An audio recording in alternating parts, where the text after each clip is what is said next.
چل کے بول دے یا رسول اللہ کہ زندگی یہ نہیں ہے کسی کے لیے، زندگی یہ نہیں ہے کسی کے لیے، زندگی یہ نہیں ہے کسی کے لیے، زندگی یہ نہیں ہے کسی کے لیے، زندگی یہ نہیں ہے کسی کے لیے، زندگی یہ نہیں ہے کسی کے لیے، زندگی یہ نہیں ہے کسی کے لیے، زندگی زندگی ہے نبی کی، نبی کے لیے، واللہ واللہ واللہ واللہ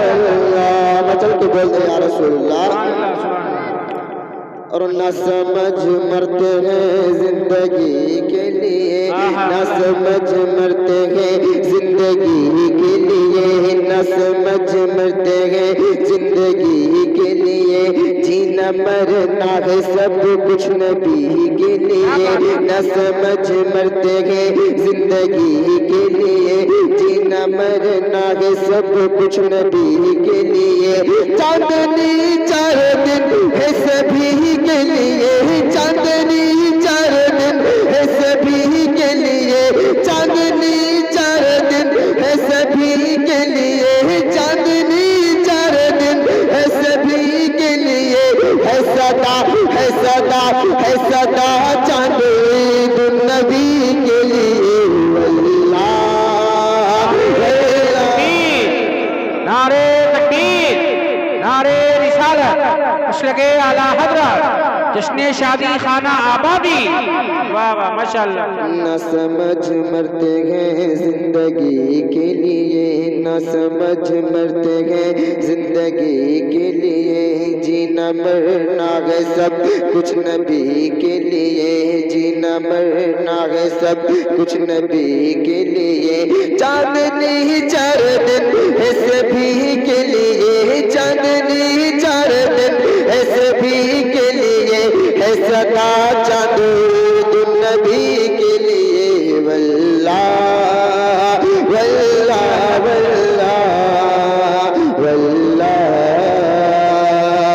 واللہ واللہ، مچل کے بول دے یا رسول اللہ، اور یہ بھی بہت پیارے سے ملاحظہ فرمائیں، مچل کے بول دے یا حبیب اللہ ماشاءاللہ۔ اور عاشق مصطفیٰ کی عجب شان ہے، مچل کے بولے یا رسول اللہ کہ عاشق مصطفیٰ کی عجب شان ہے، عاشق مصطفیٰ کی عجب شان ہے، عاشق مصطفیٰ کی عجب شان ہے، عاشق مصطفیٰ کی عجب شان ہے، عاشق مصطفیٰ کی عجب شان ہے، عاشق مصطفیٰ کی عجب شان ہے، بابے کا بکھلا ازہری کے لیے، واللہ واللہ واللہ واللہ واللہ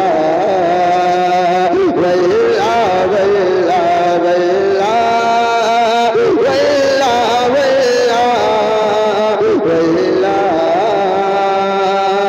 واللہ واللہ، داغ عشق نبی لے چلو قبر میں، مچل کے بولے یا رسول اللہ داغ عشق نبی لے چلو قبر میں، داغ عشق نبی لے چلو قبر میں، داغ عشق نبی لے چلو قبر میں، داغ عشق نبی لے چلو قبر میں، داغ عشق نبی لے چلو قبر میں، داغ عشق نبی لے چلو قبر میں، ہے چراغ لہت روشنی کے لیے، واللہ واللہ واللہ واللہ واللہ واللہ واللہ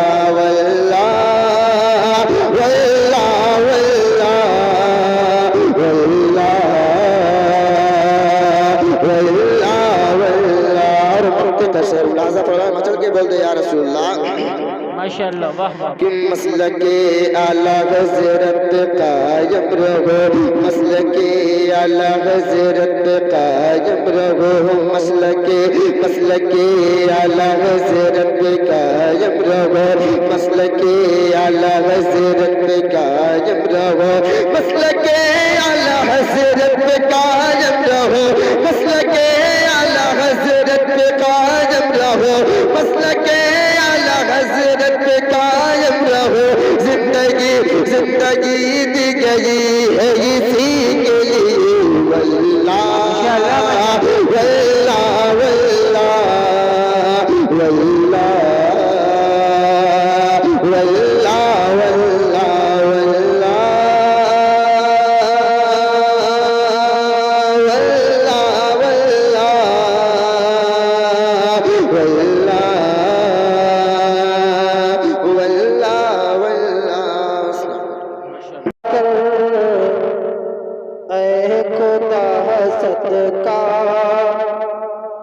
عطا کر اے خدا صدقہ، عطا کر اے خدا صدقہ، علی زہرا کی شادی کا عطا کر اے خدا صدقہ، عطا کر اے خدا صدقہ، علی زہرا کی شادی کا عطا کر اے خدا صدقہ، علی زہرا کی شادی کا عطا کر اے خدا صدقہ، علی زہرا کی شادی کا رہے اس شادی پہ سایہ، رہے اس شادی پر سایہ، علی زہرا کی شادی کا رہے اس شادی پر سایہ، علی زہرا کی شادی کا جو رشتہ ہو چکا ہے اب وہ جنت تک رہے قائم، جو رشتہ ہو چکا ہے اب وہ جنت تک رہے قائم، جو رشتہ ہو چکا ہے اب وہ جنت تک رہے قائم، جو رشتہ ہو چکا ہے اب وہ جنت تک رہے قائم، تجھے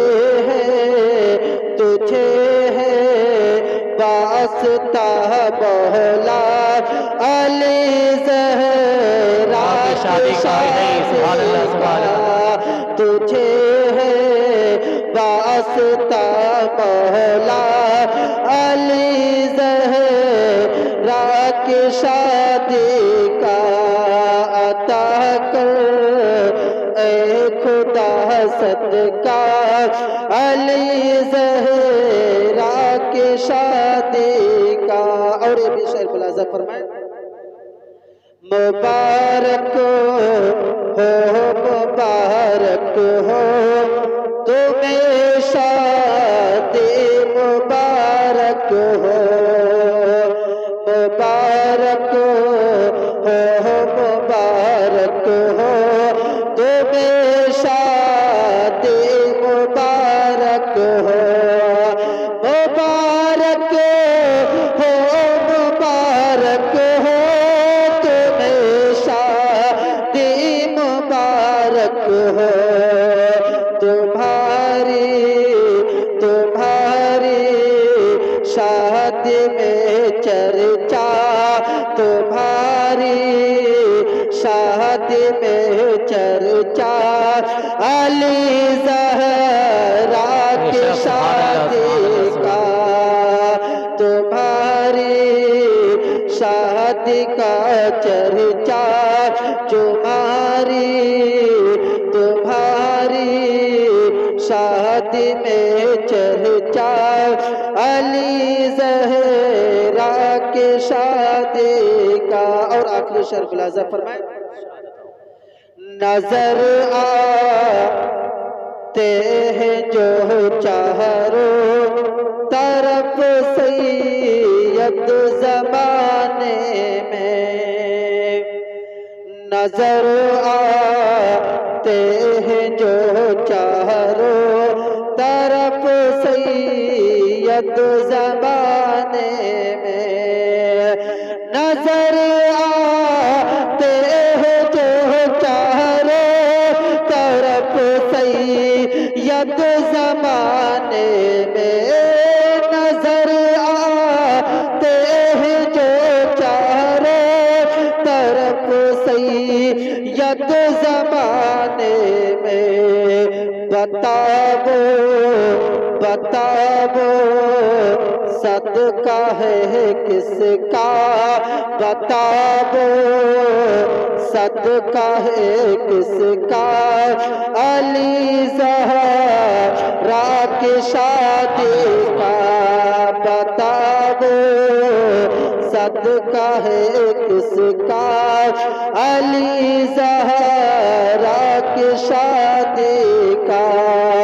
عطا کر اے خدا صدقہ علی زہرا کی شادی کا. رہے اس شادی پر سایہ علی زہرا کی شادی کا. سبحان اللہ. ایسا کوئی آیا ہی نہیں مصطفیٰ آپ کے جیسا کوئی آیا ہی نہیں کہ مصطفیٰ آپ کے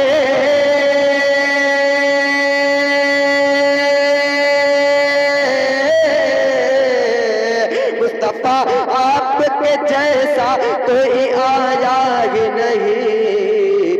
تبھی کیسے جب اللہ نے بنایا ہی نہیں. تبھی کیسے جب اللہ نے بنایا ہی نہیں. مصطفیٰ آپ کے جیسا کوئی آیا ہی نہیں. اور بہت پیارا شعر سماعت فرمائیں. سبحان اللہ. کہ کن شانی نگر رب کا نہ میرے آقا کا. کن شانی نگر رب کا نہ میرے آقا کا. کن شانی نگر رب کا نہ میرے آقا کا. کہ کن شانی نگر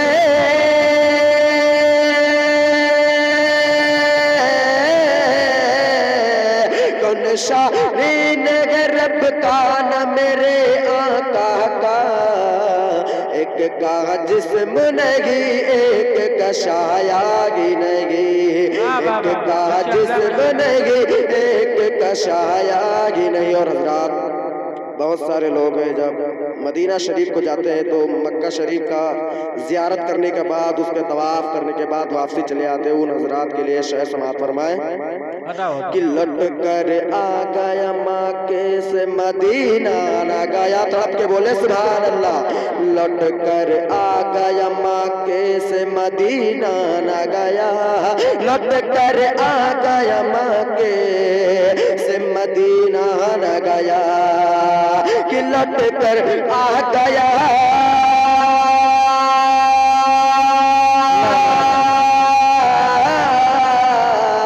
لٹ کر آ گیا مکے سے مدینہ نہ گیا. ہم مدینہ نہ گیا جاتا بھی کیسے جب آقا نے بلایا گنگی. جاتا بھی کیسے جب آقا نے بلایا گنگی. جاتا بھی کیسے جب آقا نے بلایا گنگی.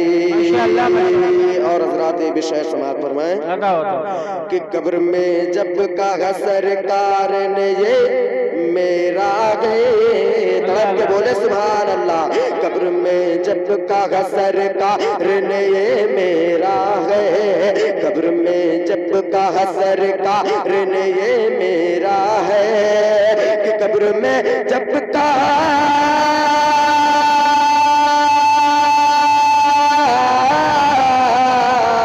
قبر میں جب کہا سرکار نے یہ میرا ہے. پھر فرشتوں نے مجھے ہاتھ لگایا بھی نہیں. پھر فرشتوں نے مجھے ہاتھ لگایا بھی نہیں. پھر فرشتوں نے مجھے ہاتھ لگایا بھی نہیں. اور حضرات آخری شعر سماعت فرمائیں. دیکھیں اللہ رب کائنات کیسے اپنے محبوب کو سجاتا ہے. سماعت فرمائیں کہ رخ واللیل کے رخ واتوگا ما فی قلبی. زلف واللیل کے رخ واتوگا ما فی قلبی. تڑپ کے بولے سبحان اللہ کہ زلف واللیل کے رخ واتوگا ما فی قلبی. کہ زلف واللیل کے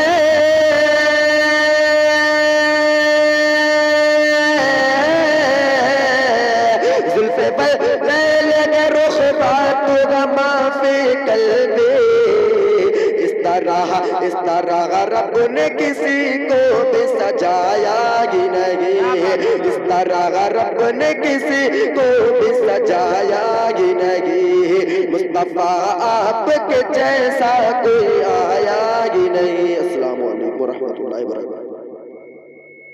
جو ہم نکاح کر رہے ہیں اس نکاح میں بارات جانا بھی خلاف معمول ہے. اس معمول کے خلاف ہے جو سنت ہے.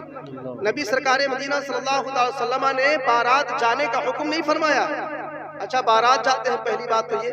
اور یہ بھی طے کرتے ہیں کہ ہم اگر سامنے والا اگر کہہ رہا ہے کہ ہم 50 ہی کی خدمت گزاری کر پائیں گے تو کہنے والے کہتے ہیں باراتی کہتے ہیں کہ 100 تو ہمارے پریوار ہی کے لوگ, ہم 50 کیا کریں گے. یہ اس کے اوپر ایک بوجھ ڈال رہے ہیں کہ 50 آپ کہہ رہے ہیں, آپ 50 آدمی کا انتظام کر رہے ہیں, 100 تو ہمارا پریوار ہی ہے اور باقی رشتہ دار ہیں, ناتے دار ہیں, دوست احباب ہیں, 150 ہمارے باراتی ہوں گے. اس کے علاوہ کھانے کا انتظام بڑھیا سے بڑھیا ہم کو کھانا بھی چاہیے, جہیز بھی چاہیے, ہر چیز آپ کو چاہیے. میرے پیارے محترم رسول اکرم صلی اللہ علیہ وسلم ارشاد فرماتے ہیں کہ شادی اس طرح کی نہیں ہوا کرتی. اس طرح کی شادی مت کرو, بلکہ شادی میں جو تمہیں لٹانا ہے وہ اپنے گھر پہ دعوت ولیمہ کرو. کیا بات ہے, واہ شادی کے بعد جو لفظ ولیمہ کا ایک لفظ ہے, ولیمہ کا جو دعوت ہے وہ اور دعوتوں کا نام ہی ولیمہ نہیں ہے. جیسے اگر کسی کے یہاں دعوت ہو رہی ایسے میں اگر شادی کی تو جو اگر اس کو ولیمہ کہا جائے تو ولیمہ اس کا نام ہی نہیں ہے. شادی کے بعد دولہے کے گھر پہ جو کھانا ہوتا ہے, نکاح کے بعد میں لڑکی رخصت ہو کر کے آتی ہے, اس کے دوسرے دن جو دولہا کھانا کھلاتا ہے اسی کا نام ولیمہ ہے. اس کے علاوہ کسی دعوت کا نام ولیمہ ہے ہی نہیں. اسی کا نام ولیمہ ہے اور اسی ولیمے میں جتنا آپ صرف کرنا چاہو آپ کے استطاعت کے اوپر ہے، آپ جتنا خرچ کرنا چاہو، جس کو کھلانا چاہو آپ کھلاؤ، لیکن شادی کے دن بارات بنا کر کے دوسرے کے یہاں لڑکی والے کے گھر پہ بوجھ بن کر کے جانا یہ منع فرمایا۔ رسول اکرم صلی اللہ تعالیٰ علیہ وسلم نے 11 شادیاں کی، مگر اس طرح کی کوئی شادی آپ نے نہیں کی کہ آپ جو ہے لڑکی والے کے یہاں بوجھ بنے ہو۔ نکاح کیا اور اس کے بعد میں پھر اپنے گھر پہ جو کچھ بھی میسر تھا وہ کھلایا پلایا۔ میرے پیارے محترم یہ شادی کا طریقہ ہے، مگر ہم لوگوں نے شادی کا طریقہ بہت غلط کر دیا ہے۔ ایک تو ہم باراتی بن کر کے جاتے ہیں، اور اب ایک رسم اور رواج بہت برا ہوتا چلا جا رہا ہے۔ جب کہیں جاتے ہیں تو کیا کہتے ہیں کھڑے ہو کر کھانے والے نہیں اور کچھ کہتے ہیں اس کو بمفر سسٹم۔ میرے ضلع میں اسٹینڈنگ، آپ کے ضلع میں اسٹینڈنگ بولتے ہیں یا بفر سسٹم بولتے ہیں؟ بفر سسٹم بولتے ہیں، بفر سسٹم۔ اچھا بفر سسٹم ہوتا کیوں ہے؟ جی بفر سسٹم کرنے والوں نے اس لیے کرنا شروع کر دیا کہ جب دیکھا کہ باراتی زیادہ ہیں، اب کٹوری ہم 50 منگائے ہوئے ہیں، باراتی 100 کے قریب ہیں، تو کٹوری پہنچائیں گے تو ہم کیا کیسے پورا کر پائیں گے؟ اب اتنی جلدی تو کوئی انتظام ہو نہیں پائے گا، کٹوری تو لگ چکی ہے، بس اس کٹوری کو ترنت پلٹنا شروع کر دیتے ہیں، ہاں سب بفر میں لگا دیتے ہیں، چاہے کھاؤ چاہے پاؤ چاہے نہ۔ یہ اچھا ہوتا نہیں ہوتا؟ چاہے آپ لوگ مطلب دیکھ رہے ہیں ایسا ہوتا کہ نہیں ہوتا؟ بفر سسٹم میں یہی ہوتا ہے۔ اب کئی جگہ ہم لوگوں کو بھی جانا پڑتا ہے بارات میں، تو پتہ چلا کہ ہم لوگ بیٹھے رہ جاتے ہیں، تب کوئی آتا ہے بعد میں پوچھتا ہے وہاں سب ساتھ ناشتہ کی نہیں ابھی تو بھیا ناشتہ، تو چلیے نا وہاں، ہم بھیا ایسا ناشتہ نہیں کرتے، ہم لوگ ایسا ناشتہ نہیں کرتے۔ جانوروں کی طرح وہاں کھڑے ہو کر کے ہم لوگ کھانے کے لیے نہیں کھڑے ہوتے کہ جا کر کے آدمی کو دھکا مارو ہٹاؤ اس میں سے مٹھائی اٹھاؤ۔ میرے پیارے محترم یہ بفر سسٹم اسی لیے پیدا کیا، ہمارے کرتوتوں نے اس بفر سسٹم کو منعقد کر دیا۔ ہم جب زیادہ ہوئے تو بفر سسٹم کا استعمال ہو گیا۔ اب اس کو لوگوں نے سمجھا کہ مطلب یہ بڑی اچھی بات ہے اور بفر سسٹم لگا دیا ہے، یہ ہماری عزت افزائی کا معاملہ ہے، لیکن حقیقت میں عزت افزائی نہیں ہے بلکہ اس میں ذلت و رسوائی ہے۔ حق ہے، حق ہے، اس میں ذلت و رسوائی ہے۔ ایک تو کھڑے ہو کر کھانے کے لیے نبی خود ہی منع فرماتے ہیں، یہاں تک کہ حکم ہے نبی کا کہ اگر کسی نے کھڑے ہو کر کے ناظم صاحب تشریف فرما ہے، یہ تو بہت چھوٹا ایک محفل ہے، چھوٹی محفل ہے، تو بہت بڑی بڑی محفلوں میں جاتے ہیں، بہت بڑے بڑے علماء سے ملاقات ہوتی ہے۔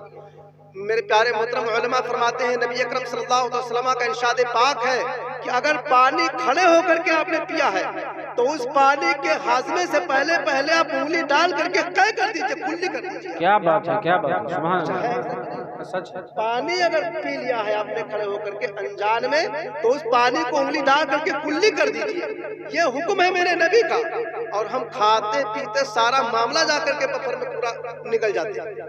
میرے پیارے محترم یہ طریقہ ہمارا ہے۔ کہاں گئے وہ مسلمان جن کو کہتے تھے یہ مسلمان ہیں؟ اسی لیے تو کہتے ہیں کہ کل 313 تھے تو لرزتا تھا زمانہ، کیا بات ہے، آج کروڑوں کی تعداد میں تم ہو مگر غلامی کر رہے ہو۔ رسول حضرت موسیٰ علیہ السلام اللہ رب کائنات کی بارگاہ میں ہمیشہ آیا جایا کرتے تھے۔ ایک دن اللہ رب کائنات سے حضرت موسیٰ علیہ السلام نے پوچھا، کہا ہے میرے مولا تو بہت زیادہ اپنے بندوں سے پیار فرماتا ہے، بہت زیادہ اپنے بندوں سے پیار فرماتا ہے، لیکن کبھی کیا تو اپنے بندوں سے ناراض بھی ہوتا ہے؟ اللہ رب کائنات نے فرمایا کہ ہاں میں ناراض بھی ہوتا ہوں۔ حضرت موسیٰ علیہ السلام نے پوچھا کہ مولا ناراض جب ہوتا ہے تو اس ناراض ہونے کی نشانیاں کیا ہیں، اس ناراض ہونے کے اسباب کیا ہیں، کیسے ہم کو پتہ چلے گا کہ آج میرا رب اپنے بندوں سے ناراض ہو چکا ہے؟ میرے پیارے محترم اللہ رب کائنات نے نشانی بتائی، کہا ہے موسیٰ اے کلیم اللہ جب میں اپنے بندوں سے ناراض ہوتا ہوں تو 3 نشانیاں نوٹ کر لو، جب جگہ دنیا کے اوپر یہ 3 نشانیاں تمہیں مل جائے تو سمجھ لینا کہ تمہارا رب بندوں سے ناراض ہو چکا ہے۔ میرے پیارے محترم حضرت موسیٰ علیہ السلام نے پوچھا مولا وہ کون سی نشانیاں ہیں؟ اللہ رب کائنات نے نشانیوں کی نشاندہی فرمائی اور فرمایا کہ پہلی نشانی یہ ہے کہ جب بے موسم برسات شروع ہو جائے تو سمجھ لینا کہ خدا اپنے بندوں سے ناراض ہو گیا۔ میرے پیارے محترم جب بے موسم برسات شروع ہو جائے، آج آپ دیکھ رہے ہیں جتنی بارشیں ہو رہی ہیں وہ سب بے موسم ہو رہی ہیں، پھر بھی ہم کس دھول میں پڑے ہوئے ہیں کہ میرا رب مجھ سے خوش ہے۔ حقیقت یہ ہے کہ میرا رب ہم سے ناراض ہو چکا ہے۔ میرا رب مجھ سے ناراض ہو گیا ہے، اور پھر بھی ہم اپنی عیش و عشرت کی زندگی میں مست ہیں۔ میرے پیارے محترم، دوسری نشانی اللہ رب کائنات نے بیان فرمائی کہ جب دوسری نشانی سامنے شامل ہو جائے تو سمجھ لینا میرا رب مجھ سے ناراض ہو چکا ہے۔ کہا مولا دوسری نشانی کیا ہے؟ کہا دوسری نشانی یہ ہے کہ بخیلوں کے پاس مال چلا جائے گا، دولت بخیلوں کے پاس جمع ہو جائے گا، اللہ کے راہ میں خرچ کرنے والا کوئی نہیں ہوگا۔ آج آپ اندازہ لگائیں، آج آپ کے پاس میں اگر پیسے ہوتے ہیں تو آپ پیسوں کا تمام طرح سے ہر قسم کے لہو لعب میں تو استعمال کر لیتے ہیں، مگر جب خدا اور رسول کی بات آتی ہے تو آپ اپنے جیبوں کو کھنگالنے لگتے ہیں، سوچنے لگتے ہیں کہیں 100 کی جگہ پر 500 کا نوٹ نہ نکل آئے، ہمیں 10 دینا ہے، کہیں 100 کا نوٹ نہ دکھ جائے۔ یہ ہمارا مزاج بن چکا ہے۔ میرے پیارے محترم، اللہ رب کائنات نے پھر تیسری نشانی بیان فرمائی۔ کہا تیسری نشانی بھی سن لو، تیسری نشانی یہ ہے کہ جب اللہ اپنے بندوں سے ناراض ہوتا ہے تو ظالم حکومتوں کے پاس حکومتیں چلی جاتی ہیں۔ آج تینوں چیزیں تمہارے اوپر مسلط ہیں کہ نہیں ہیں؟ بخیلوں کے پاس پیسے پہنچ گئے، آپ ایک دم جو آدمی آج دیکھیے سننے میں آتا ہے، لوگوں سے ملاقاتیں ہوتی ہیں، کہتے ہیں کیا کریں حضرت، ہمارے پاس ہوتا تو ہم یہ کر ڈالتے وہ کر ڈالتے۔ تو اللہ رب کائنات ہم سے ناراض ہے، ایسے لوگوں کے پاس پیسے ہی نہیں رکھے ہیں، بخیلوں کے پاس پیسے ہیں۔ اور دولت مند ایسا شخص ہو جاتا ہے آج کے تاریخ میں، اگر مدرسے اور مسجد کے لیے آپ چلے جائیں تو آپ کو بہت ذلت و رسوائی کا سامنا کرنا پڑے گا، آپ کو ذلیل و رسوا کر دے گا۔ میرے پیارے محترم، اور حکومتوں کے تعلق سے بھی آپ نے دیکھ لیا، آپ اپنی آنکھوں سے دیکھ رہے ہیں کہ حکومتیں ہم پر ایسی ظالم مسلط ہیں کہ ہم اگر آپ بھی کرتے ہیں تو ہو جاتے ہیں بدنام، وہ قتل بھی کر ڈالے تو چرچا نہیں ہوتا۔ کیا بات ہے، پیارے محترم، آج مفتی سلمان اظہری کو دیکھیے، اس طرح کے تمام جتنے بھی پیشوا ہمارے تھے، جتنے بھی ہمارے رہنما تھے، ان کی زبانوں کو بند کیا جا رہا ہے، ان کی زبانوں کو بند کیا جا رہا ہے، ان کی زبانوں کو جو ہے زبانوں کو منہ کے اندر سے نکلنے نہیں دیا جا رہا ہے۔ آپ اپنے قوم کو کوئی بات سمجھا نہیں سکتے، اپنے قوم کو بیدار نہیں کر سکتے، اپنے قوم کو کوئی بات بتا نہیں سکتے، اس طرح کے ہم پر یلغار ہو رہے ہیں۔ آج اس سے پہلے آپ نے سنا ہوگا، شاید یا نہ سنا ہو، جو حال آج ہندوستان کے جو ہے حالات ہیں، ہندوستان میں مسلمانوں کے جو حالات ہیں، یہی حال کچھ دن پہلے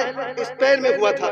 اسپین میں مسلمانوں کی حکومتیں تھیں، سینکڑوں سال مسلمانوں نے حکومتیں کی، اس کے بعد میں دھیرے دھیرے معاملہ آیا، اور آتے آتے یہ ہوا کیا ظالم حکومت وہاں پر مسلط ہو گئی۔ جس طرح سے آپ کے ہاں مسجدوں کے پر معاملات چل رہے ہیں، اسی طرح سے وہاں قرطبہ یا کوئی نام کی مسجد ایک تھی، اس مسجد کو مسمار کیا گیا، شہید کیا گیا، اور جس طرح سے آپ کے ہاں مسجدوں کے معاملات میں مسجدوں کے حصے اور بٹوارے کیے گئے، یہی معاملہ اسپین میں ہوا تھا، اور اسپین کی مسجد کو بھی اس طرح سے مسمار کر کے وہاں پر بھی طرح طرح کی تمام چیزوں کو بنا کر کے مسجد کو ختم کر دیا گیا۔ آج تمہارے مدارس پہ حملے ہو رہے ہیں، تمہاری مساجد پہ حملے ہو رہے ہیں، تم اس فکر میں ہو کہ ہم جس طرح سے بھی جی رہے ہیں ہماری یہی زندگی سب سے بہتر زندگی ہے۔ میرے پیارے محترم، یہ بہتر زندگی نہیں ہے، بلکہ ہم بہت مصیبت کی زندگی میں جی رہے ہیں۔ اگر ہم نے ابھی نہ اپنے آپ کو سنبھالا تو وہ وقت دور نہیں ہے کہ ہم کس طرح سے مسمار کر دیے جائیں، ہم سوچ بھی نہیں سکتے ہیں۔ میرے پیارے محترم، اس لیے میں آپ سے گزارش کروں گا کہ آج جس طرح سے یہ محفل عالم دین کے گھر میں جس طرح سے محفل سجی ہوئی ہے، اسی طرح سے محفل ہر مسلمان یہ سوچ لے کہ ہم اگر نکاح کی مجلس کریں گے یا اس طرح کی کوئی شادی کا فنکشن کریں گے تو ہم ایسی ہی مجلسوں کو منعقد کریں گے، ہم ناچ گانے کی محفلوں کو منعقد نہیں کریں گے۔ کیا بات ہے، واہ واہ۔ ہر مسلمان کے دل میں یہ بات بیٹھ جانی چاہیے، ہمیں کرنا ہے خود اپنے کعبے کی حفاظت، اب ابابیلوں کا لشکر نہیں آنے والا۔ میرے پیارے محترم، ہم کو خود اپنے کعبے کی حفاظت کرنی پڑے گی، ہم کو خود اپنے مذہب اسلام کی حفاظت کرنی پڑے گی، ہم کو خود ہر ایک اعتبار سے تیار ہونا پڑے گا، اور اس تیاری کرنے کے لیے ہمیں اپنے بچوں کو تیار کرنا پڑے گا۔ آپ کو معلوم ہوگا جب مسجد نبوی کو بنانا ہوا تو ترکی بادشاہ نے 40 سال میں مسجد نبوی کو بنوایا۔ ترکی بادشاہ نے 40 سال میں مسجد نبوی کو اس طرح سے بنوایا کہ 15 سال تک تو مسجد بنانے والے کاریگروں کو سب کو اکٹھا کیا، اور اکٹھا کرنے کے بعد کہا 3 ہنر اپنے بچوں کو سکھائیے، 3 چیز اپنے بچوں کو سکھائیے۔ کون کون چیز؟ پہلی چیز یہ کہ جو باپ جو کاریگر ہے وہ اپنے بچے کو اپنی کاریگری سکھائے، شیشہ پگھلانے کی شیشہ پگھلانے کا کاریگر ہے تو شیشہ پگھلانے کی کاریگری سکھائے، اور اگر پتھر کاٹنے کی کاریگری ہے تو اپنے بچے کو پتھر کاٹنے کی کاریگری سکھائے، اور یعنی ہر کاریگر اپنے بچے کو اپنی کاریگری اپنا کام سکھائے۔ اور دوسرا کام شہ سواری کے لیے ایک مجاہد کو منتخب کیا کہ ان کو شہ سواری کرنا سکھائیے، اور جہاد لڑنا سکھائیے، جہاد کرنا سکھائیے، اس کو منتخب کیا۔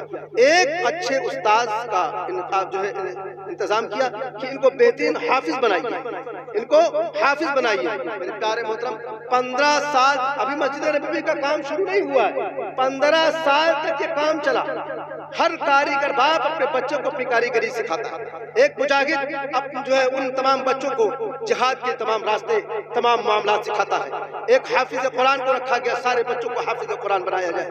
میرے پیارے محترم 15 سال تک یہ معاملات چلا، 15 سال تک ان بچوں کو اپنی کاریگری سکھائی گئی، 15 سال تک انہیں جہاد بھی کرنا سکھایا گیا، 15 سال میں انہیں بہترین حافظ بنایا گیا۔ اب ان بچوں کی تعداد 500 کی تعداد ہوئی، اور ان 500 لوگوں نے مسجد نبوی کو بنانا شروع کیا۔ میرے پیارے محترم اس لیے آج ضرورت ہے، اگر کوئی عالم دین ہے ہمیں اپنے اسلاف کے کردار کو دہرانا پڑے گا۔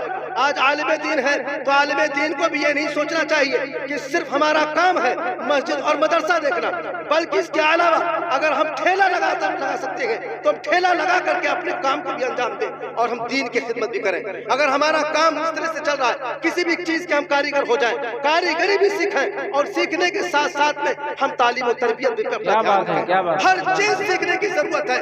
اگر ہم عالم دین اگر صرف اسی کام پر اگر منتخب ہو گئے کہ ہمارا کام صرف اسٹیج رہ جائے گا، ہمارا کام صرف مسجد میں ہے، ہمارا کام صرف مدرسے میں ہے، تو پھر یہ مسجد مدرسہ ایسے رہ جائے گا، ہم روزی روٹی کے محتاج ہو جائیں گے۔ حالات بہت بدل چکے ہیں، ہمیں بدلنا پڑے گا، اپنے مزاج کو بدلنا پڑے گا، اپنے بچوں کو تعلیم کے راستوں پر ہموار کیجیے، اور اس کے ساتھ ساتھ انہیں ہنر بھی سکھائیے، اس لیے کہ دونوں راستوں پر ہمیں عمل کرنا پڑے گا۔ میرے پیارے محترم 500 کی ان تعداد نے 500 کی تعداد جب 15 سال